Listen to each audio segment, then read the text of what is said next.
And so as we begin to look at this text, in this text, we got to understand that this is a profound moment.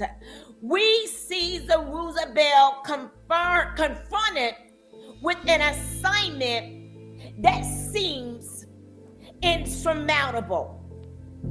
The task of rebuilding the temple in the midst of chaos, in the midst of opposition, in the midst of discouragement. Oh God, let's bring it home. In the midst of not having the resources, not having the finances, not having the people, but you are faced with the task of rebuilding.